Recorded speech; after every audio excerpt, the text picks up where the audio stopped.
ஒரு கிராமத்துல கட்டட வேலைகளுக்கு கூலி வேலைக்கு போற ஒரு குடும்பம் வாழ்ந்து வருது. பக்கத்து கிராமத்துல ஒரு வேலை இருக்குன்னு தெரிய வருது. அங்க போய் கேட்குறாங்க வேலை வேணும்னு. ஒரு 10 நாள் வேலை செய்யுங்க போதும், வேலை முடிஞ்சிரும்னு அவங்க சொல்றாங்க. புருஷன் பொண்டாட்டி 2 பேரும் அங்க வேலை செய்றாங்க. வேலை செய்ற இடத்துல குழந்தைங்கள அவங்களால வச்சுக்க முடியல. அதனால பக்கத்துல ஒரு வீட்ல போய் அந்த அம்மா கேட்குறாங்க, "குழந்தைங்க இப்படி ஒரு ஓரமா இருக்கட்டும். பகல்ல மட்டும் ஒரு 10 நாளைக்கு, ராத்திரியில நான் என் வீட்டுக்கு கூட்டிட்டு போயிடுவேன்" அப்படின்னு சொல்றாங்க. வீட்டம்மா ஒத்துக்க மாட்டேன்றாங்க. "நீ வேற வீட்ல கேளும்மா" அப்படின்னு சொல்லிட்டு வீட்ட பூட்டிட்டு அங்கிருந்து போயிடுறாங்க. அடுத்த நாள் பெரிய மழை பெய்யுது. பூட்டின அம்மாவோட வீடு மழைக்கு தாங்காம உடைஞ்சு விழுந்துடுது. தகவல் தெரிஞ்சு வீட்டம்மா வீட்ட பார்க்க வராங்க. அப்போ கட்டிட வேலை செய்ற அம்மா சொல்றாங்க, "எங்களுக்கு தங்க கூட இடம் குடுக்கலல்ல. அதனால தான் உங்க வீடு மழைக்கு தாங்காம உடைஞ்சு விழுந்துடுச்சு" அப்படின்னு சொல்றாங்க.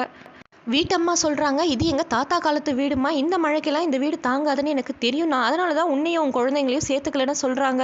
சொல்லப்போனா நான் தான் உன்னையும் உன் குழந்தைங்களையும் காப்பாத்திருக்கேன். என் மனசுல என்ன இருக்குன்னு தெரியாம என்ன தப்பா நினைச்சிட்டியேம்மான்னு சொல்றாங்க. கதை புடிச்சிருந்தா சேனல சப்ஸ்கிரைப் பண்ணுங்க ஃப்ரெண்ட்ஸ்.